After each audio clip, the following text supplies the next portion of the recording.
जब मैंने कंपनी शुरू की थी होम शॉप 18, कुछ भी नहीं था। एवरीवन टोल्ड मी कि साड़ी कभी नहीं बिकेगी, कि अगर इंडिया में कोई भी चीज, कोई प्रोडक्ट आपने बनाना है तो 3 चीजों के ऊपर आपको डिपेंड होना पड़ता था, क्रिकेट, बॉलीवुड या पॉलिटिक्स। द फर्स्ट टूर जहां Sachin Tendulkar went into bat for the first time as a 14-15 year old, मेरे को लगता था कि मेरे फादर एक एंटरप्रेन्योर हैं, एक प्लांट लगा रहे हैं और इतनी रिस्पेक्ट है, तो मेरे को पढ़ने की क्या जरूरत है, मैं तो वहीं चला जाऊंगा। तो मैं और एक मेरा सेल्समैन, हम लोग 6, 7, 8 नंबर की चप्पलें पकड़ के एकदम सड़क पे खड़े होते थे। okay. आपने इतने बड़े बड़े ब्रांड के साथ काम किया, उसके बाद आपने एंटरप्रेन्योरशिप की तरफ कदम क्यों बढ़ाया? और एंटरप्रेन्योर बनने में एक फायदा है, आपको हर किस्म का जो डिपार्टमेंट है कंपनी का, उसका एक्सपीरियंस मिल जाता है। जब मैंने उनको बताया कि मैंने पेप्सी को छोड़ दिया है, तो कोई भी मेरे से बात करने को तैयार नहीं था। मेरे पेरेंट्स, मेरी वाइफ, जो आज हम लोग आंख बंद करके खरीद लेते हैं, वो उस वक्त एग्जिस्ट भी नहीं करता था। कस्टमर ने उससे कैमरा ले लिया और बोला मैं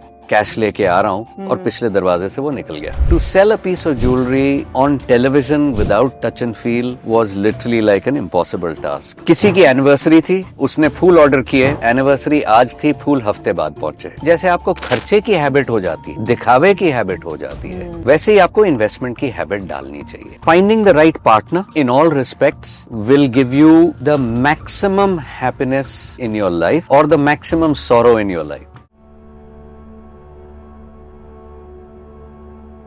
आज के पॉडकास्ट में हमारे गेस्ट हैं संदीप मल्होत्रा जी। उन्होंने अपने करियर की शुरुआत बाटा से की। बाटा के सब ब्रांड पावर के साथ उन्होंने काफी सारे स्पोर्ट्स पर्सनैलिटीज को ब्रांड एंडोर्समेंट कराए। उसके बाद उन्होंने काफी बड़ी बड़ी कंपनियों के साथ भी काम किया, लाइक बेनेटन, पेप्सिको। उसके बाद उन्होंने एंटरप्रेन्योरशिप के वर्ल्ड में कदम रखा और अपना खुद का ब्रांड लॉन्च किया, जिसका नाम था होम शॉप 18। उनकी क्या लर्निंग्स थी, क्या एक्सपीरियंसेस रहे उनके, इसी के बारे में हम आज के पॉडकास्ट में बात करेंगे। तो चलिए आज का पॉडकास्ट स्टार्ट करते हैं। नमस्कार sir, welcome to the Hopecast. आप हमें अपने अर्ली लाइफ के बारे में बताइए। First of all, Asha ji, thank you. I think it's a privilege to be here. Thank you for calling me. College days और early life, I think मेरी काफी एक privileged life थी. Unlike most people जो कहते हैं बड़ी मुश्किलों से गुजरे हैं, I was one of the lucky ones that I had a very privileged upbringing. I grew up in a family where my father was building a plant and a factory and a brand. एक वो tractor की factory लगा रहे थे फरीदाबाद में।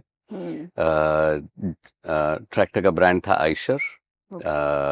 सो मैं उसी factory के अंदर लिटरली अर्ली डेज मेरे शुरू हुए। फरीदाबाद उस वक्त इन 80s was a very very in 70s was a very very small town. कोई स्कूल नहीं थे, एक छोटा सा स्कूल था। सो मेरी जर्नी वहाँ पे 5th स्टैंडर्ड तक उस स्कूल में थी, सेंट जोसेफ। 5th के बाद वहाँ पे एजुकेशन नहीं थी, तो मेरे पेरेंट्स ने मेरे को फरीदाबाद से दिल्ली भेज दिया था। As in the 6th standard I joined a hostel in Delhi Public School, Mathura Road. मैं सबसे यंगेस्ट वहाँ पे था हॉस्टल के अंदर। तो मेरी स्कूल लाइफ हॉस्टल में गुजरी। शुरू के साल बड़े मुश्किल थे। सबसे छोटा था। एक बड़े प्रिविलेज्ड सेफ एनवायरनमेंट से सडनली हॉस्टल में डाल दिया गया था। और मेरे बाद जो नेक्स्ट जूनियर स्टूडेंट था वो 8th स्टैंडर्ड में था। सो आई थिंक पहला साल मुश्किल था, लेकिन उसके बाद बहुत मजा आया। I enjoyed my school life. Thereafter I went to college. But क्योंकि मैंने एक बड़ी प्रिविलेज्ड अपब्रिंगिंग देखी थी, तो शुरू में काफी डीफोकस था करियर के मामले में। मेरे को लगता था कि मेरे फादर एक एंटरप्रेन्योर हैं, एक प्लांट लगा रहे हैं और इतनी रिस्पेक्ट है, तो मेरे को पढ़ने की क्या जरूरत है, मैं तो वहीं चला जाऊंगा। But right after college is when I realized that I will have to stand on my own feet. Because मेरे father, while he was very well established, वो एक बड़े principled। तो उस दौरान उन्होंने आपसे कुछ बोला आपकी फैमिली ने, या आपको खुद से लगा कि मेरे को खुद से ही लगा। मेरे को जब ये पता चला कि मैं सीधा एक एंट्री उनके बिजनेस में नहीं कर सकता हूँ, तो मेरे को बुरा लगा था। But then I said I want to do something on my own. और मैं खुद ही एक न्यूज़पेपर में ऐड देखा था मैनेजमेंट ट्रेनी का और मैंने अप्लाई कर दिया था। ये बाटा इंडिया में था और मैंने अपने आप से वो कंपनी ज्वाइन कर ली खुद थी से? फिर। हाँ, खुद से तो कर आपको ली। ऐसा क्यों लगा कि मतलब कि मुझे खुद से करना चाहिए? आपके मतलब फादर ने कुछ बोला था कि मतलब मैं अपनी मेरे फादर ने कभी कुछ नहीं बोला। जी उन्होंने आप? सिर्फ ये बोला कि I think you have to stand on your own feet. Okay, your own feet. हाँ। ओके। एंड शुरू शुरू में बड़ा बुरा लगता था कि देखो, but then eventually you realise कि इससे अच्छा डिसीजन वो ले नहीं सकते थे। एंड वहीं से मेरी लाइफ का जो एक फोकस था करियर की तरफ, आई थिंक वो शुरू हुआ। अगर मैं उनकी कंपनी ज्वाइन कर लेता तो शायद कुछ चीजें जो मैं सीखा हूं लाइफ में वो शायद कभी ना सीखता। And if I have may be achieved a little bit, वो भी नहीं होना था। So I think there are advantages of being in a privileged family and an upbringing, and there are also lots of disadvantages. Okay. खुद जब अपने पैरों पे खड़े होते हो तो then you learn a lot, and I think those learnings are the reason that you've been able to do something in life. मतलब आप डेफिनेटली आप बहुत कुछ सीखते हो और एक अलग कॉन्फिडेंस होता है जब आप खुद से सारी चीजें करते हो ना, तो मुझे लगता है ऐसा फील होता है। करेक्ट, करेक्ट, हाँ। करेक्ट। जब मार पड़ती है ना जी, हर स्टेप पे मार पड़ती है, और मेरा मार मार से नहीं है मेरा मतलब, but you you are learning something. हाँ, मुश्किलों से मुश्किलें, कन्फ्रंट हाँ, करते टफ। हो ओके। तो मुश्किलों को हैंडल करना सीखते हो। और लाइफ में I think as long as you are alive there always be problems. The difference is how you handle the problems. True true. कुछ लोग होते हैं जो घबरा के रुक जाते हैं, कुछ होते हैं कहते हैं चलो सोल्यूशन ढूंढते हैं। I think I have learned how to find solutions. तो सर आपकी जो इनिशियल जो करियर था वो किस तरह से स्टार्ट हुआ, उसके बारे में थोड़ा हमें बताइए। इनिशियल करियर तो मेरा एक रिबेल के तौर पे मैंने शुरू किया था। सबसे पहला मैंने एक जो पेपर में ऐड देखा था बाटा के अंदर, I applied for that and I was lucky कि मेरे को एक मैनेजमेंट ट्रेनी का जॉब मिल गया बाटा। उस वक्त Bata was amongst the larger well known in companies in India. Bata और टाटा यही दो एक कंपनीज होती थी। मैं बात कर रहा हूँ अर्ली 80s की। सो मेरा पहला जॉब कैलकाटा में था एज अ मैनेजमेंट ट्रेनी, और मैनेजमेंट ट्रेनी खत्म करके सबसे पहले मेरे को एक शॉप मैनेजर बनाया गया, जो एक स्टैंडर्ड रूटीन होती है मैनेजमेंट ट्रेनी की, 2 साल का ट्रेनिंग होती है। मेरे को एक शॉप मिली दिल्ली के अंदर, क्योंकि मैं दिल्ली बिलोंग करता था। बड़ी छोटी सी एक दुकान थी दिल्ली में, पहाड़गंज एक जगह है, उसमें पहाड़गंज बाजार जो मेन है रेलवे स्टेशन के सामने, उसमें new Delhi railway station. New Delhi railway station के सामने ये 6 फुट की फ्रंटेज और 10 फुट की विड्थ की दुकान थी। इस दुकान में सिर्फ बेसिक हवाई चप्पलें बिकती थी, और वो भी वो चप्पलें जो रेलवे स्टेशन पे लोगों की चप्पल रह जाती थी ट्रेन पे चढ़ते उतरते। ओके। तो हम लोग की जो सेल्स होती थी वो सब ट्रेन के आने और जाने के स्केड्यूल के साथ मैच होता था। तो मैं और एक मेरा सेल्समैन, हम लोग 6, 7, 8 नंबर की चप्पलें पकड़ के एकदम सड़क पे खड़े होते थे। ओके। इंटरेस्टिंगली वो जो एक टेन्योर था, उसके बाद मेरे को, मैं एक सेल्समैन बना बाटा की दुकान पे कनॉट प्लेस के अंदर।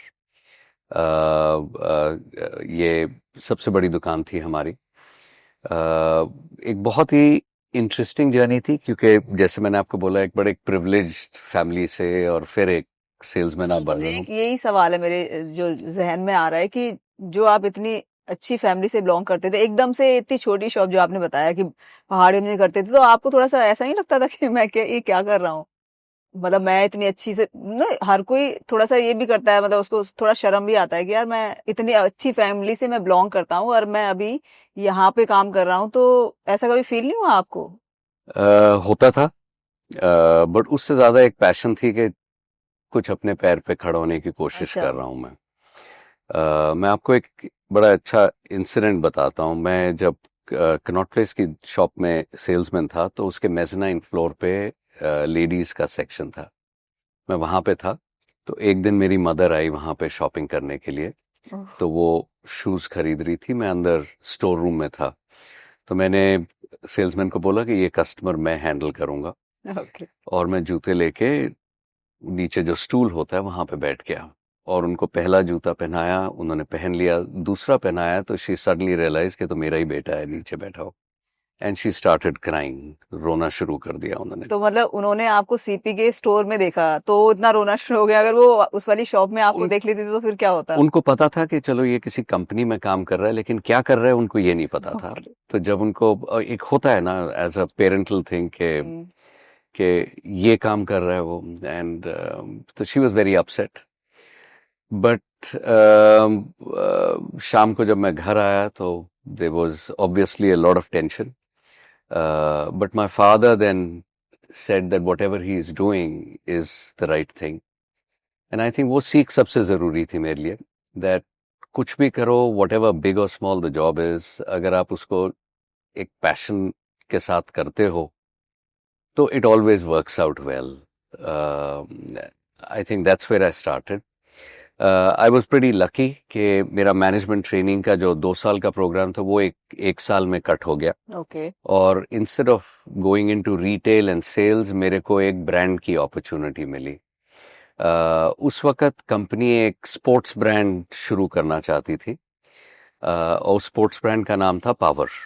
पावर स्पोर्ट्स के जूते, बाटा उस वक्त मशहूर था सिर्फ टेनिस जूते या स्कूल शूज या रबर चप्पल की वजह से। और उस टाइम पे, जिस टाइम की आप बात कर रहे हैं, मेरे ख्याल से जैसे आजकल बहुत सारी कंपनीज इंडिया में आ गई हैं, उस टाइम पे मेरे ख्याल से बाटा ही सबसे ज्यादा फेमस था। उस वक्त कोई इंटरनेशनल ब्रांड तो इंडिया में था नहीं। हाँ। 80s की मैं बात कर रहा हूँ। तो सबसे पहला स्पोर्ट्स शू जो आई थिंक हम लोग को मिला वो पावर ही था, और आई वाज लकी कि मेरे को वो एक अपॉर्चुनिटी मिली थी वो ब्रांड बनाने की और उस ब्रांड की टीम में होने की। एंड आई थिंक सबसे ज़्यादा मेरा जो लर्निंग और इंजॉयबल फेज था वो 3-4 साल उस ब्रांड को बनाने का था। एंड सबसे ज़्यादा इंजॉयबल ये था कि फ्रॉम लिटरली ज़ीरो ये सबसे बड़ा स्पोर्ट्स ब्रांड इंडिया का बन गया था। I think आज भी a lot of people who would be of my age would know Power as a sports brand. क्योंकि उस टाइम पे जबकि आप बात कर रहे हैं कि जो आप क्रिकेटर्स को आपने कराया, तो उस टाइम पे काफी सारे क्रिकेटर्स के बैट पे पावर का लोगो लगा होता था, हमने देखा, हाँ मैच देखते थे। हाँ।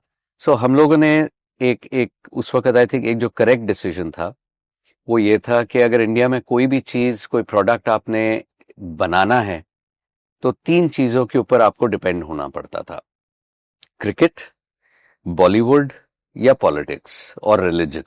ओके। पॉलिटिक्स और रिलीजन के साथ ब्रांड एसोसिएशन का कोई सेंस नहीं बनता, तो या तो आप फिल्म स्टार्स के साथ जाओ या क्रिकेटर्स के साथ जाओ। क्योंकि तो वही हम सबसे लोग, ज्यादा फेमस थे उस टाइम पे। हाँ, विजिबिलिटी आपको हाँ। मिलती थी और एक फॉलोइंग हो जाती थी। सो हम लोगों ने क्रिकेट का रास्ता लिया, and I think we were the first ones to start और use cricket as a means to build a brand. आज तो cricket is a huge money making successful area, पर उस वक्त ये नहीं था। मेरा सबसे पहला जो रास्ता ये मिला था वो मदन लाल के साथ मिला था। He was the first one who endorsed the brand on his cricket bat, और वो करते करते करते आई थिंक अगर हमारी टीम के अंदर टोटल टीम जो ट्रैवल करती थी अगर 20 से 22 प्लेयर्स होते थे, एटलीस्ट 12 से 15 पावर के एंडोर्सीज होते थे। So every well-known cricketer of that time was endorsing Power, whether it was Kapil Dev or it was all of them, all of them. And that gave me an opportunity to get involved with cricket. It also gave me an opportunity to be a part of Indian Olympic Association. हम लोगों ने जो Indian team जाती थी Olympics के लिए, Asian games के लिए, उसको भी किट करना शुरू किया। मेरे को अपॉर्चुनिटीज ब्रांड की वजह से इतनी मिली। I myself travelled with the Indian team for the Seoul Olympics, for the Seoul Asian Games, got an opportunity to travel with the Indian team for a couple of tours. So, और ये सब सिर्फ वो brand को बनाने के लिए किया था। It became a very successful brand. सिर्फ जूते ही नहीं, we moved into apparel, we moved into sports equipment, एक proper sporting brand बना लिया था. So I think that was one of the most enjoyable, exciting times of my early days in Bata.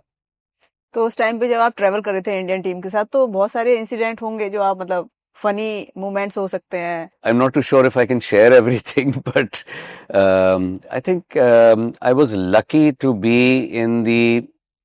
I traveled. मैंने Indian team के साथ travel किया था. जो लास्ट हमारा एक टूर हुआ था, प्रॉपर टूर हुआ था टू पाकिस्तान.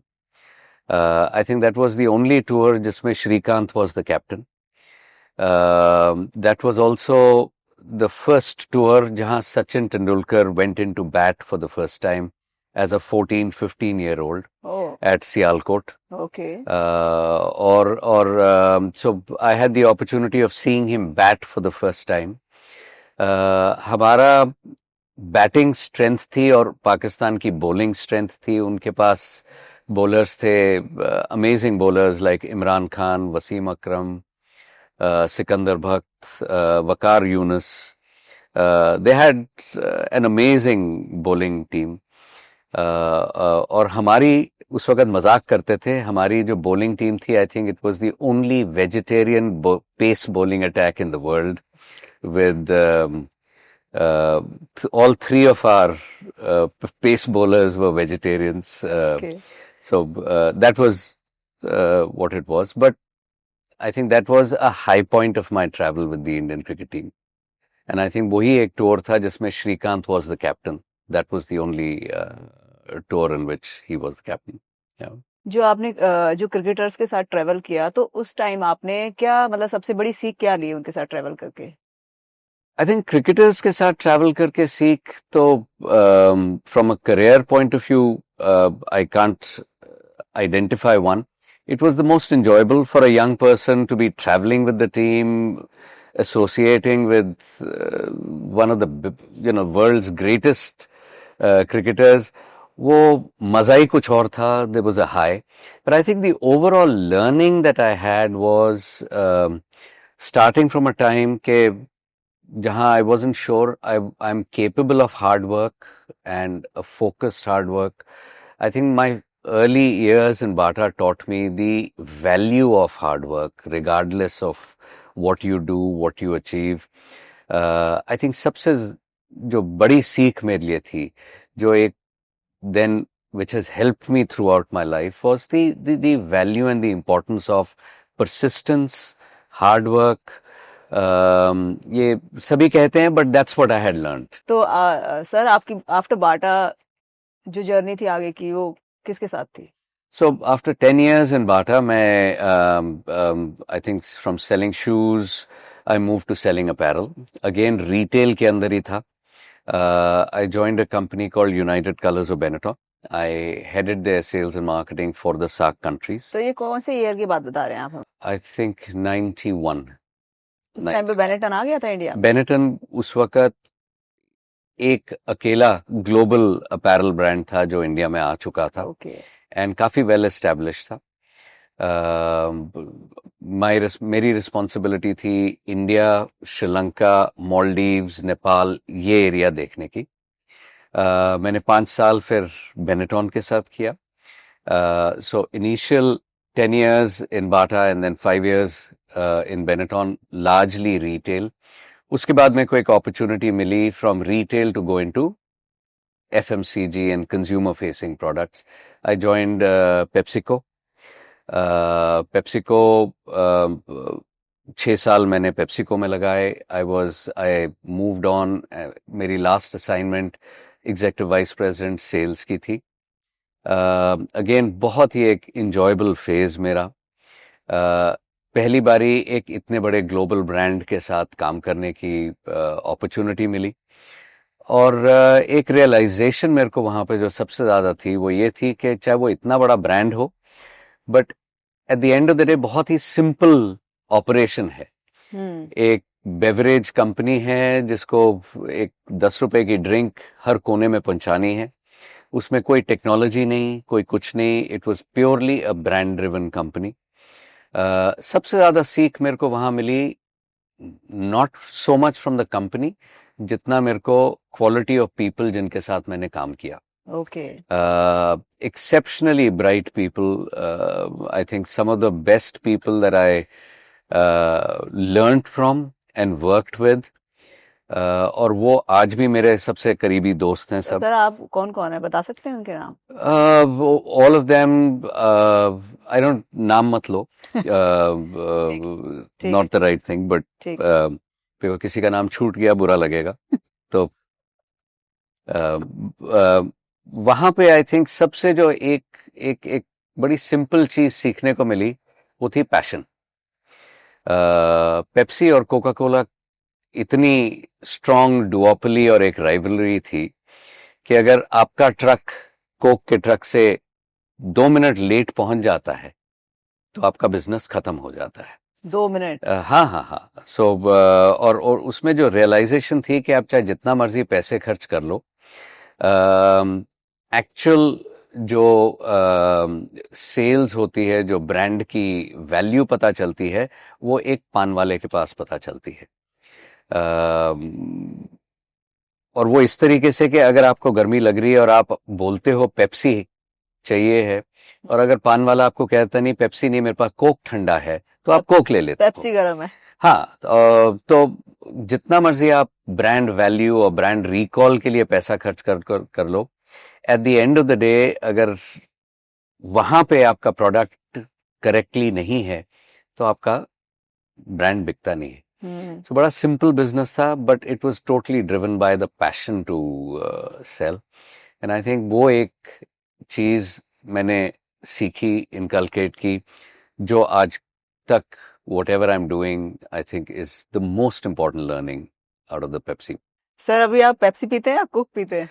मैं अभी भी पेप्सी पीता हूँ। मैं आपको एक चीज बताता हूँ, हम लोग इतने पैशनेट हो जाते थे कि कंपनी के अंदर कोई लाल रंग के कपड़े नहीं पहनता था।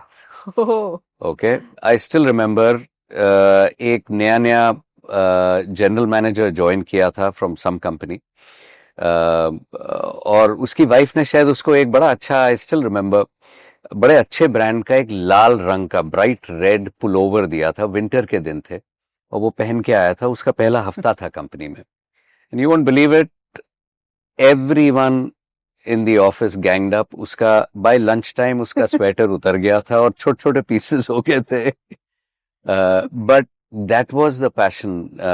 हम लोग में से किसी को कभी भी हम कोई लाल रंग की गाड़ी नहीं खरीदते थे। ऑफिस में सारी कारें भी ब्लू होती थी, बट ये कोई कहता नहीं था। ये अंदर से ही होता था। जब आप उस एनवायरनमेंट में आते थे और जब आप काम करते थे तो ये अंदर से ही एक चीज होती थी। मेरी उस वक्त आई थिंक 5 साल की डॉटर थी, और डोमिनोज पिज्जा, सबसे पहला पिज्जा आया था, और उस वक्त डोमिनोज का अकाउंट कोका कोला के साथ था।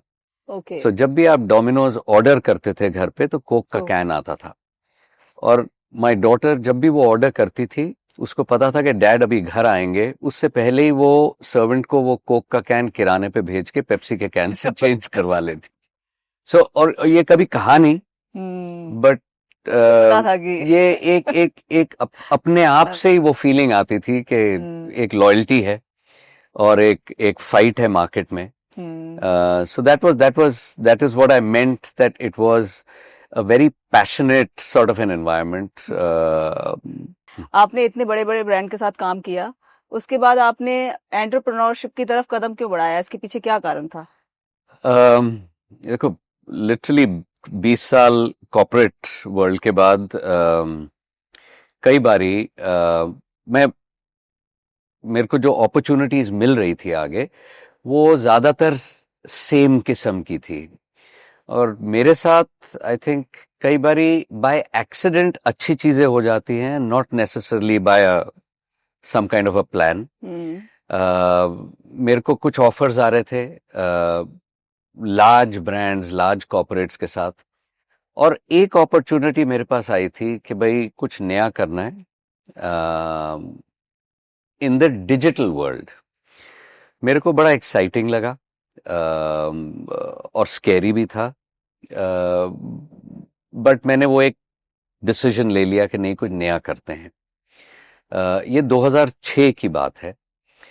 2006 में इंटरनेट अभी शुरू ही हुआ था। मुश्किल से कोई 24 मिलियन इंटरनेट कनेक्शंस थे।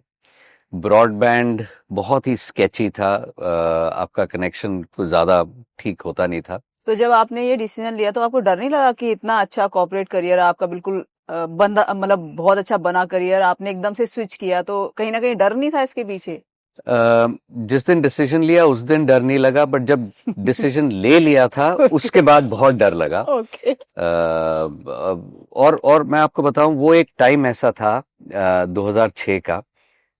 आज तो ई कॉमर्स कोई सोचता भी नहीं है, लेकिन उस वक्त जो मोबाइल फोन था उस पे 24 रुपए की कॉल होती थी, और एक कॉन्सेप्ट इंडिया का था मिस्ड कॉल।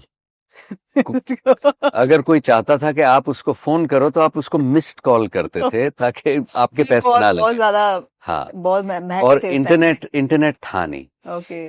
बट एनीवे, मैंने डिसीजन ले लिया।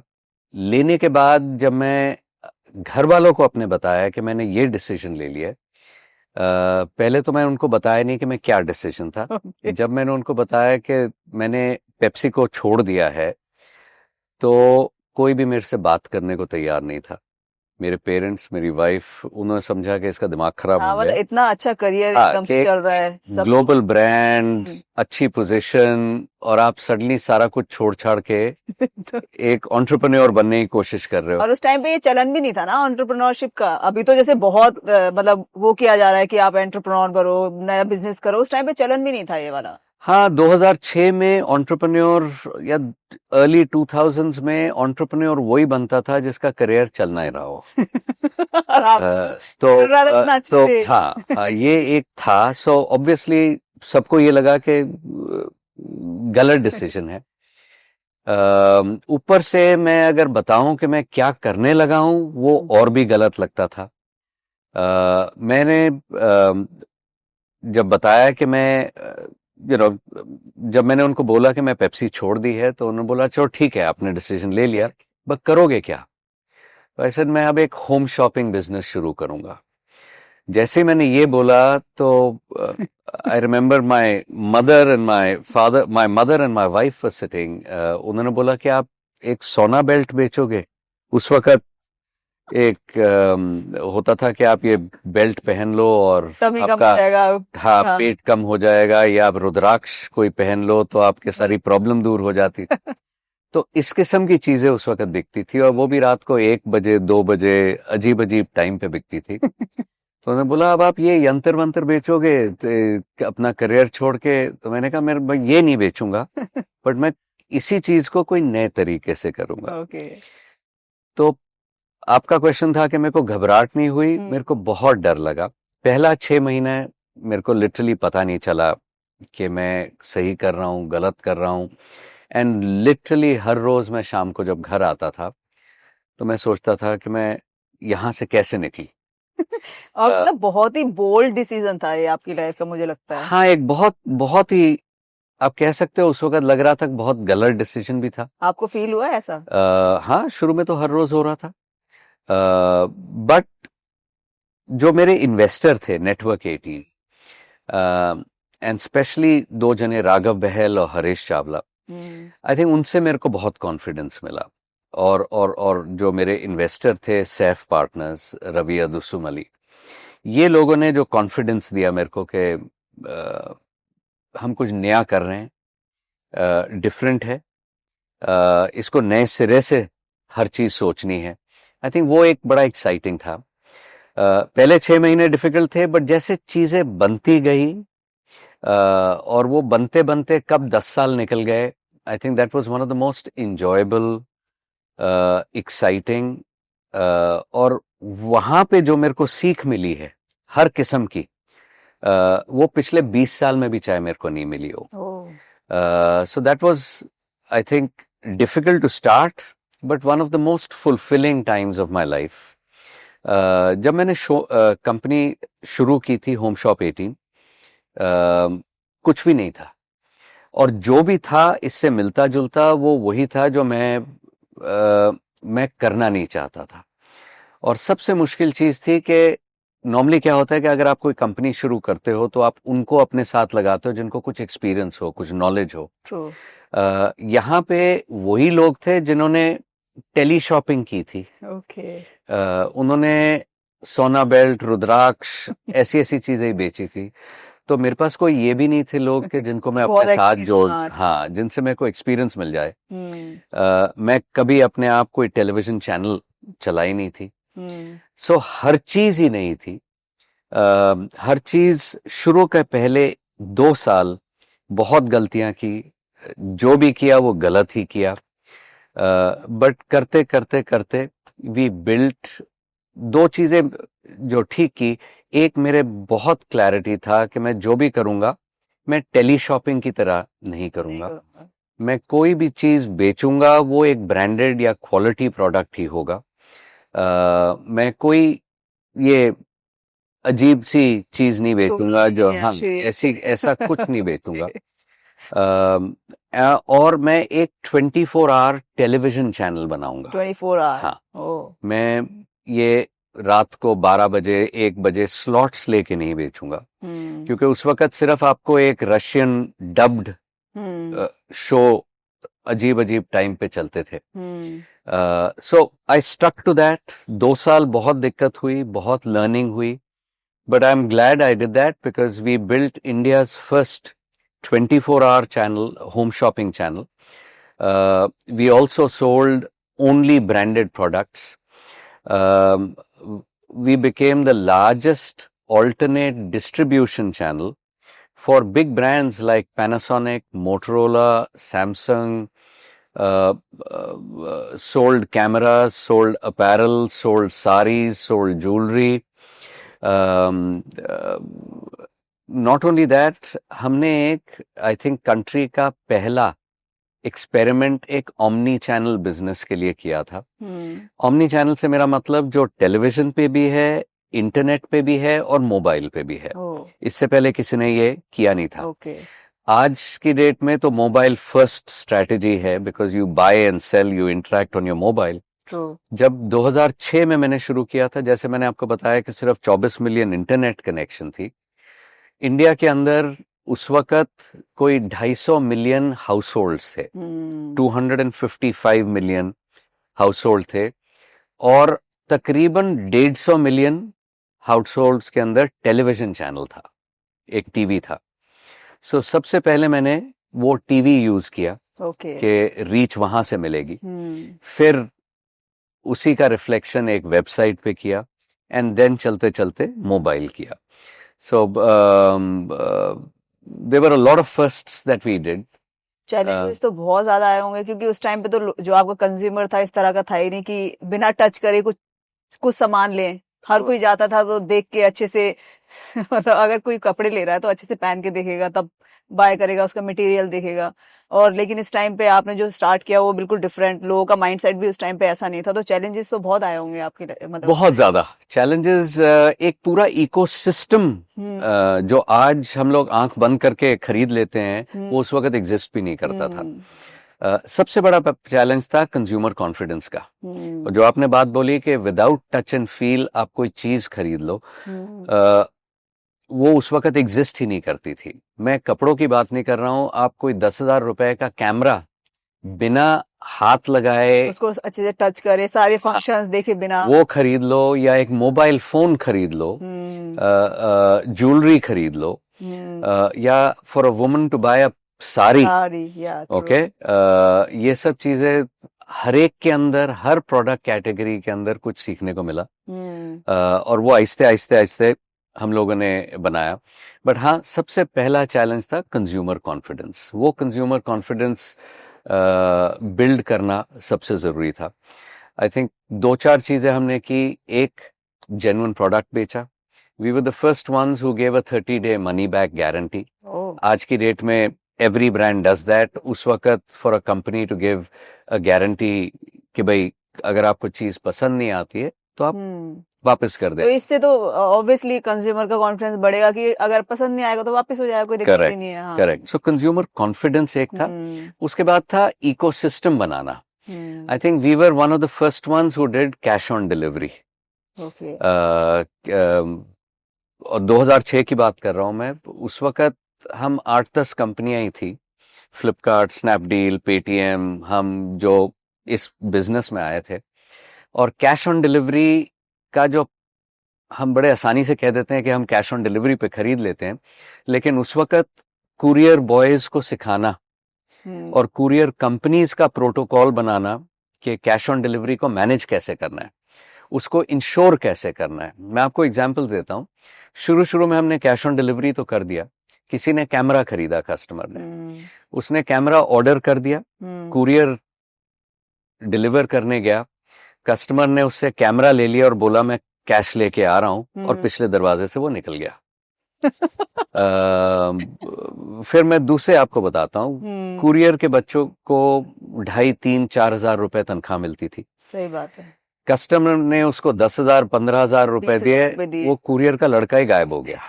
4 महीने की सैलरी आ गई, तो क्या जरूरत है। सो ये जो इंश्योरेंस करनी थी और इंश्योरेंस कंपनीज को और कुरियर कंपनीज को सिखाना इसका प्रोटोकॉल, ये पूरा कोडिंग प्रोटोकॉल उस वक्त ये भी एक नई सीख थी। जैसे आजकल तो आप ट्रैक कर सकते हो कि आपका डिलीवरी बॉय कहाँ है। उस टाइम पे तो कोई फैसिलिटीज नहीं होंगी। उस वक्त तो इंटरनेट ही नहीं था, तो आप ट्रैक क्या करोगे।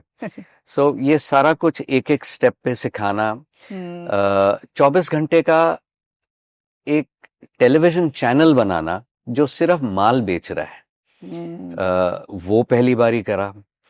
अब अगर आप एक स्टूडियो बना लेते हो, उसमें किस किस्म के एंकर को लेके आते हो। जो पहला हमने स्टूडियो बनाया था नेटवर्क 18 के साथ, उसमें मैंने कोई 800 लोगों का ऑडिशन किया था एज एन एंकर, बॉम्बे और दिल्ली के अंदर। वो 800 लोगों के अंदर there were a lot of pretty faces and there were a lot of people who had done theatrics, but किसी को भी पता नहीं चलता था कि अगर ये कब पड़ा है तो इसको मैंने बेचना है तो कैसे बेचूं। Okay.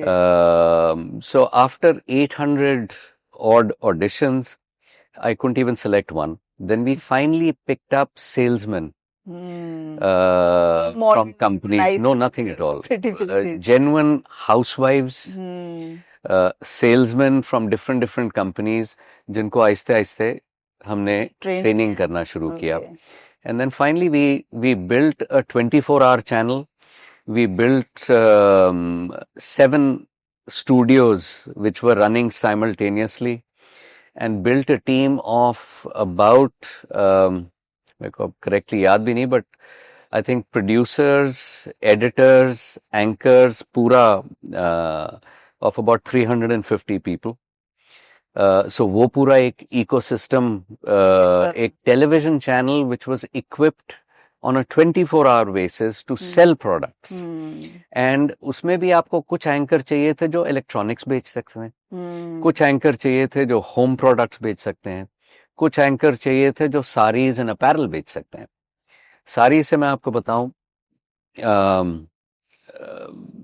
एवरीवन टोल्ड मी कि साड़ी कभी नहीं बिकेगी, बिकॉज अगर आपने किसी एक लेडी को देखा है, उसको पता है कि उसको एक पर्पल कलर की साड़ी देखनी है, बट जब वो दुकान में जाती है वो एटलीस्ट 10, 15, 20 साड़ियां चेक जरूर करेगी before she will by one. उसको पता होता है उसको क्या खरीदना है, बट वो सेटिस्फैक्शन नहीं मिलती जब तक वो 50-60 साड़ीज देख ना ले. To sell one sari on a television channel without touch and feel seemed like an impossible thing. But we used to sell as many as 20,000 sarees of one design in less than 15 minutes. Wow. Okay. And then we brought in celebrities. हम सबसे पहला celebrity एक हम संजीव कपूर है, उसके pots and pans बेचे. He built a brand through that. Shilpa Shetty, उसके नाम की साड़ीज बनी शिल्पा के नाम से. And we were surprised that जितना भी हम एक डिजाइन का प्रोड्यूस कर सकते थे वो बड़ा मुश्किल था, बिकॉज सारी मैन्युफैक्चरिंग में भी आपको एक बड़ी प्रॉब्लम है। जो भी साड़ी बनाता है वो एक ही किस्म की साड़ी हजारों नहीं बनाता है, क्योंकि वो बिकती नहीं है। आपको वैरायटी चाहिए होती है, क्योंकि तो उस पे इतने लार्ज स्केल पे नहीं सेल होती ना। वो अब आपका तो हाँ, वो एक है ही नहीं, वो इकोसिस्टम ही नहीं है मैन्युफैक्चरिंग का। वहां भी रियलाइज कि you can make one sari in a lakh pieces and be able to sell it in 1 hour. So वो पूरा एक मैकेनिज्म वो प्रोडक्शन का तैयार करना था। सो हर कैटेगरी के अंदर, आप ज्वेलरी ले लीजिए, ज्वेलरी के अंदर अगर आपने कभी किसी लेडी को देखा है ज्वेलरी खरीदते हुए, तो वो इयररिंग्स भी खरीदेगी तो वो अपने कान पे लगाएगी, मैचिंग करेगी, हाँ, शीशे में देखेगी, और वो कभी अकेले नहीं खरीदती है। उसके साथ कोई जरूर होगा जिससे वो पूछेगी ये ठीक लग रहा है, चाहे वो फ्रेंड है, हस्बैंड है। ये बाइंग साइकोलॉजी है। To sell a piece of jewellery on television without touch and feel was literally like an impossible task. But हम लोग करोड़ों रुपए की ज्वेलरी टेलीविजन के मीडियम से बेचना शुरू कर दिया था। सो हर प्रोडक्ट कैटेगरी की एक लर्निंग अलग थी। उसको कैसे बेचना है, कैसे बनाना है, कितनी क्वांटिटी में तैयार करना है, इसको कैसे डिलीवर करना है, और अगर डिलीवर करने के बाद वो चीज पसंद नहीं आई उसको वापस कैसे लेके आना है। ये सारा इकोसिस्टम हर स्टेप पे क्रिएट किया। And I think in 2012 or 2013 we were at that time much bigger than any of the e-commerce brands that you see. उस वक्त ये चैनल 2014 तक आते आते कोई हम 2,500 करोड़ का एनुअल टर्नओवर करते थे। I had a staff of about 3,000 people. So एक पूरा एक इंडस्ट्री बन गई थी। And we were equipped to go public in the US in 2015।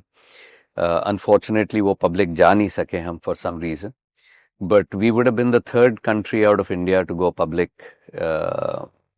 in the US at NASDAQ. And maybe would have been one of the early unicorns if we would have gone public. Sir, आपका home shop 18 का जो big break था वो कौन सा था? कोई एक ब्रेक नहीं था, but I think I was lucky के एक के बाद एक there were different milestones that took place. I think सबसे पहला milestone तो ये था जब हमारा चैनल लाइव हुआ। हम लोग को पता ही नहीं था कि कोई देखेगा भी कि नहीं। दूसरा ये था कि अगर देख भी लेगा तो कुछ खरीदेगा कि नहीं, क्योंकि कभी ये हुआ नहीं था। आई थिंक पहली चीज जो हमने बेचने की कोशिश की थी वो फर्न्स एंड पेटल्स एक ब्रांड है। हमने एक बुके बना के होम डिलीवरी ऑफ फ्लावर्स करने की कोशिश की थी। सो फर्न्स एंड पेटल्स के जो मालिक हैं वो दोस्त थे, तो उनसे मैंने बोला था कि एक बुके बना दीजिए। तो उन्होंने बोला कि मैं डिलीवरी ये सिर्फ 15-20 शहरों में कर सकता हूँ। तो जैसे ही चैनल लाइव हुआ हमने फ्लावर्स का एक बुके बनाया, एक टोल फ्री नंबर डाला, and then we were hoping कि कोई खरीदेगा कि नहीं खरीदेगा। To our surprise people were placing orders and लोगों ने बुकेज ऑर्डर करने शुरू कर दिए घर पे। और सो सबसे पहला सरप्राइज ये था कि हाँ, लोग बिना टच एंड फील के एक टेलीविजन चैनल से चीज खरीदने को तैयार हैं। लेकिन जितनी जल्दी ये रियलाइजेशन हुआ उतनी जल्दी दूसरा रियलाइजेशन ये भी हो गया कि हमें कुछ नहीं पता इस बिजनेस के बारे में, और हमको सारा कुछ फिर से लिखना पड़ेगा। और मैं उसका एक एग्जाम्पल बताता हूँ। जैसे हमने फूल बेच रहे थे, फर्न्स एंड पेटल्स के, किसी की एनिवर्सरी थी, उसने फूल ऑर्डर किए, एनिवर्सरी आज थी, फूल हफ्ते बाद पहुंचे। किसी ने 12 रोजेस मांगे थे, उसको 12 रोजेस की जगह 10 मुरझाए हुए फूल घर पहुंचे। So then we realized that while people are willing to buy, we don't know how to deliver. We don't know how to monitor कि जो वो मांग रहे हैं एग्जैक्टली वो पहुंच जाए, और we didn't know how to handle their complaints, so we had to shut everything down and rewrite everything. But that was the first milestone that was a difficult one, but उसने at least सिखा दिया कि order मिलेंगे. उसके बाद बहुत milestones थे. Over a period in time एक television channel which was not just based on content but based on content and commerce, एक alternate revenue stream from a television channel बन सकती है. लॉजिस्टिक्स सिर्फ एक डिलीवरी का मैकेनिज्म नहीं है, बट एक ऑल्टरनेट डिस्ट्रीब्यूशन चैनल है ब्रांड्स के लिए. देयर वर मेनी ब्रांड्स जो एक प्रोडक्ट लॉन्च करना चाहते थे, और ये सबसे आसान तरीका था. फॉर एग्जाम्पल, अगर आप कोई मिक्सी देखो, अब मिक्सी अगर आप एक इलेक्ट्रॉनिक्स प्रोडक्ट एक शेल्फ पे पड़ा है, उसको आप एक्सप्लेन कैसे करोगे, डेमोन्स्ट्रेट कैसे करोगे कि ये करता क्या है? सबसे बेस्ट तरीका उसका एक टेलीविजन के माध्यम से है कि ये कर सकता है, ये नहीं कर सकता है, तो आप एक एक्सप्लेन करते हो कस्टमर को. उसमें जो भी होगा, मतलब जो आप ऐड बनाओगे उसमें पूरा मॉडल या जो भी है वो समझाएगा कि इसको ऐसे कर सकते हैं, इसको ऐसे कर सकते हैं. तो ये एक ऑल्टरनेट डिस्ट्रीब्यूशन प्लेटफॉर्म बन गया था, और ये इफेक्टिव भी लग रहा था, मतलब बहुत इफेक्टिव. सो हम लोग व्हाइट गुड्स बेचते थे, हम लोग we became maybe the largest alternate distribution channel for artificial jewellery. We became the largest alternate distribution channel for apparel and sarees. So एक एक करके ये कई फर्स्ट थे. कई कंपनीज, मोबाइल कंपनीज उस वक्त, दो तीन ब्रांड्स उस वक्त आए थे जो अब नहीं हैं, वो लॉन्च करना चाहते थे अपने मोबाइल ब्रांड्स. ये सबसे सस्ता और आसान तरीका उनके लिए हो गया. हम लोग तकरीबन साल के अंदर उस वक्त, मैं पुरानी बात कर रहा हूँ, 2009-2010 की बात कर रहा हूँ, साल के कोई हम लोग 2.5 से 3 lakh mobile phones, handsets channel पे बेच देते थे. सो ये एक बड़ा अच्छा एक मैकेनिज्म बन गया था प्रोडक्ट बेचने का across categories. So there were lots and lots of milestones, and I think the biggest milestone would have been for us to go public in at Nasdaq. I think हम एक third company होते if we would have gone public. So lots of milestones, and I think एक बहुत ही exciting journey जिसने मेरे को बहुत कुछ सिखाया, और मेरे को ही नहीं, जो भी कॉलीग मेरे साथ जुड़ा था, I think the learnings were phenomenal. तो सर, जो आपने ये इतना बड़ा आपने एम्पायर खड़ा किया, तो इसकी की लर्निंग्स क्या थी आपके लिए? As an individual, I think मेरी जो लर्निंग्स हैं, जो मैं मेरी 2 डॉटर्स हैं, उनको भी यही सिखाता हूं, और I think it are valid for anybody to build a career or to run your own family and house. I think 3 critical चीजें जो आपको अपनी पर्सनैलिटी में इम्बाइब करनी चाहिए. जो भी करो, सबसे पहली चीज है पैशन. आप कुछ भी, चाहे आप एक गेम खेलो, चाहे आप एक बिजनेस बनाओ, चाहे आप अपने फैमिली की तरफ फोकस करो, if you are not passionate, अगर अंदर से आग नहीं है कुछ करने की, तो आप कभी सक्सीड नहीं कर पाओगे. सो जो भी करो वो एक फुल पैशन के साथ करो, क्योंकि पैशन की वजह से यू वोंट गो रॉन्ग. दूसरा चीज इज कॉन्फिडेंस. और मेरे थिंकिंग में confidence comes from knowledge, comes from experience. जब आप चीजें करते हो, गलतियां करते हो और उनमें से सीख लेते हो, सबसे ज्यादा कॉन्फिडेंस आपको उसी में से आता है. और जब आप किसी को देखते हो जो ओवर कॉन्फिडेंट है, normally an over confident person is somebody जो अपनी लैक ऑफ नॉलेज छुपाने की कोशिश करता है. सो confidence is critical, but confidence सिर्फ नॉलेज से आता है. कॉन्फिडेंस को आप झूठा कॉन्फिडेंस ज्यादा देर आप दिखा नहीं सकते हो. वो वो आदमी वही करता है जिसके पास नॉलेज की कमी है, जो अपने आप को is trying to prove. So with passion, I think confidence is most important. Third attribute in my mind is empathy. Empathy से मेरा मतलब ये है कि आप लाइफ में कुछ भी अकेले नहीं अचीव करते हो. कुछ भी अचीव करने के लिए आपको लोगों का सहारा चाहिए. एंड एम्पथी सबसे जरूरी चीज है. और empathy in my mind is कि आप सबसे सीनियर आदमी और सबसे जूनियर आदमी दोनों के साथ जो डीलिंग है आपकी, आप दोनों के साथ बराबरी की डीलिंग कर पाते हो कि नहीं.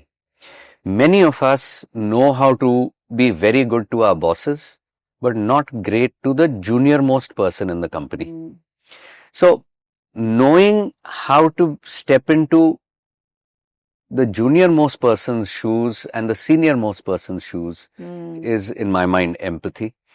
So if you are passionate about what you do, if you've learned the right lessons and have confidence from there, and if you know how to deal with everyone in a humble, in a correct sort of a manner, these three attributes are the best chances for you to be successful.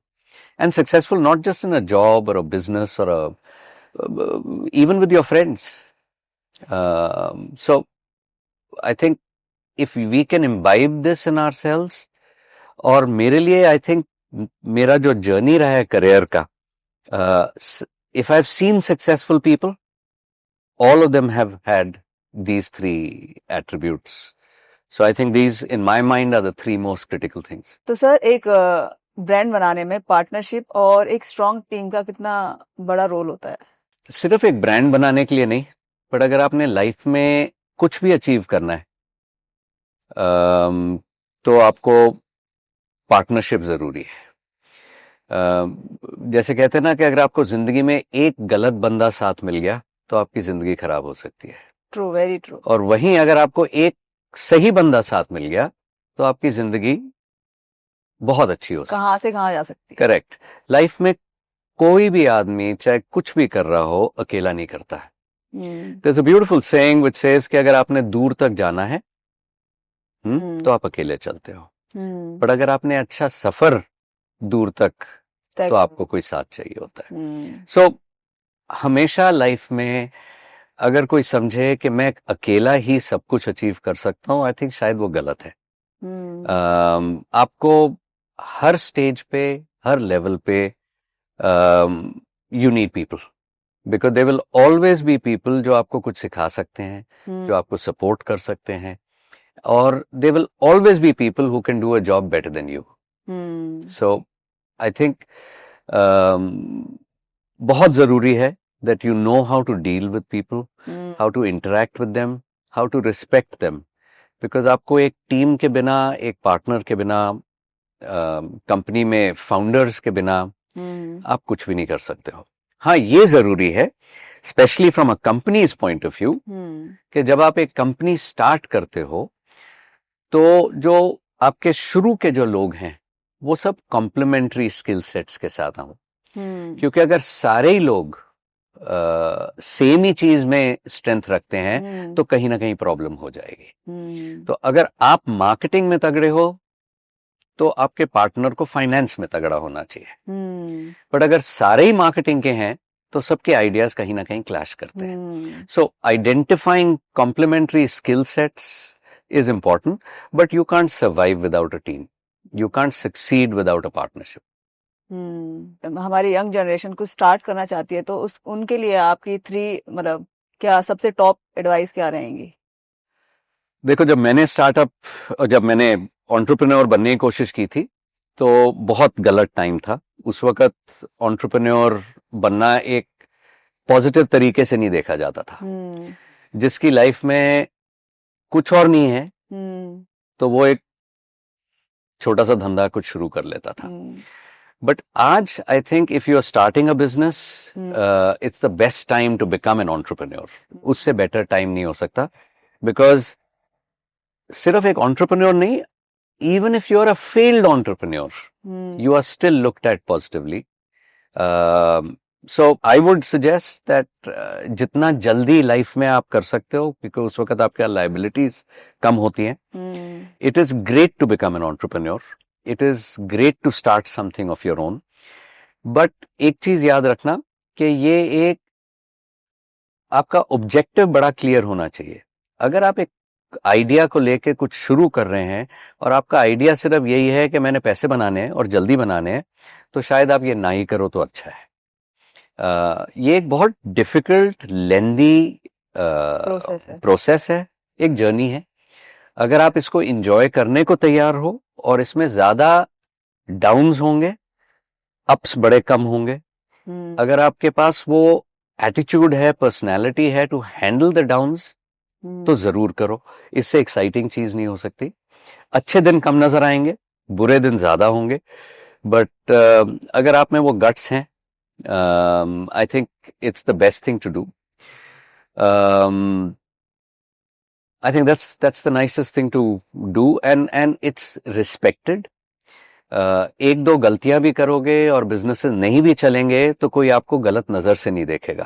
वो आपको यही देखेगा कि शायद इसमें वो guts हैं to try things. और एंटरप्रेन्योर बनने में एक फायदा है, आपको हर किस्म का जो डिपार्टमेंट है कंपनी का, उसका एक्सपीरियंस मिल जाता है, क्योंकि आप खुद ही सब कुछ करते हो. और जब आप खुद सब कुछ करते हो तो आप फाइनेंसिंग भी सीखते हो, आप कमर्शियल भी सीखते हो, आप मार्केटिंग भी सीखते हो, आप सेल्स भी सीखते हो. So the width of exposure is the maximum and the best you can get. तो आपको क्या लगता है कि जैसे आजकल हमारे देश में जो एक लहर सी चल गई है एंटरप्रेन्योरशिप की, तो ये बहुत अच्छा टाइम है क्या हमारे इंडिया के अंदर ये सब स्टार्ट करने के लिए? क्योंकि काफी लोग बाहर के लिए भी सोचते हैं कि बाहर जाके जॉब करें. तो बेस्ट आइडिया क्या है आपके हिसाब से कि इंडिया के अंदर अपॉर्चुनिटीज ज्यादा है या बाहर ज्यादा है? आई थिंक ये बड़ा पर्सनल है. हाँ. बाहर भी अपॉर्चुनिटीज हैं, इंडिया भी अपॉर्चुनिटीज है, ये सबका बड़ा पर्सनल चीज है. बट हाँ, अगर आप इंडिया को देखो, it's the youngest country, it's the fastest growing economy. If it's the youngest and the fastest growing, then the opportunities are also in India. सिर्फ जरूरी ये है कि वो कौन सी अपॉर्चुनिटी है, वो कौन सा आइडिया है, और आप क्या करने जा रहे हो जो बाकी चीजों से थोड़ी यूनिक है. But overall I think it's a great time to be here. It's a great time to be young. It's a great time to be wanting to do something, and it's a great time to be an entrepreneur or build a career. I think India से better country नहीं है कोई. तो sir, आप हमारे young generation को क्या advice करना चाहेंगे जो उनके लिए अच्छा हो आगे चल के? In life in general? Yes. Okay. So I think 3 or 4 things. ये जो वर्ल्ड है अभी, एक बहुत ही जिस दौर से हम अभी, I mean the life that we are leading is a very very materialistic world. हर चीज के लिए आपको पैसा चाहिए. So I think the first thing in life that everyone should stay focused on is to build a healthy bank balance. बाकी सब, you know, it's the most practical way to look at things. क्योंकि अगर आपका bank balance healthy है तो आपकी relationships भी ठीक रहती हैं. Best chances of being happy. अब हेल्दी बैंक बैलेंस के लिए you must focus on your earnings, constantly increase your earnings, and earnings will come अगर आप अपना skills constantly improve कर रहे हो. Earnings के साथ build a investment mindset. क्या होता है कि हम आज 1,000 रुपए कमा रहे हैं, कल 10,000 कमाते हैं, हमारे खर्चे भी उस अकॉर्डिंगली बढ़ते जाते हैं. अर्निंग बढ़ती जाती है, खर्चे बढ़ते जाते हैं, उसका कोई फायदा नहीं है. ओके. और मेजॉरिटी हमारे जो खर्चे बढ़ते हैं वो अपने लिए ही नहीं है, किसी और को दिखाने के लिए होते हैं. उसका कोई फायदा नहीं है. कोशिश करो from a very early age, एक percentage of your earning you save, not just to keep in the bank but to invest somewhere. Okay. That is what I mean by a healthy bank balance. और ये एक discipline आना बड़ा जरूरी है. जितना जल्दी ये सीख लोगे उतना लाइफ में आप खुश रहोगे। वो इन्वेस्टमेंट कुछ भी हो सकती है, कुछ भी इन्वेस्टमेंट आप जो मर्जी करो, चाहे वो छोटी सी इन्वेस्टमेंट हो, बट ये एक आदत होती है। हैबिट बनानी है, हैबिट बनानी बड़ी जरूरी है। जैसे आपको खर्चे की हैबिट हो जाती है, दिखावे की हैबिट हो जाती है, हाँ, वैसे ही आपको इन्वेस्टमेंट की हैबिट डालनी चाहिए। दैट इज व्हाई से कि अगर आपने लाइफ में खुश रहना है तो अपने बैंक बैलेंस को हेल्दी रखो। हर एक के लिए डिपेंड करता है, आपके लिए हेल्दी कुछ और है, मेरे लिए कुछ और है, किसी और के लिए definition, you define what is healthy for you, but ये एक आदत डालनी बड़ी जरूरी है। दूसरा, लाइफ में स्पेशली फॉर एवरीवन एक कंपेनियन होना बड़ा जरूरी है। And a companion doesn't necessarily mean a husband or a wife. It can be a dog. Okay? It can be a friend.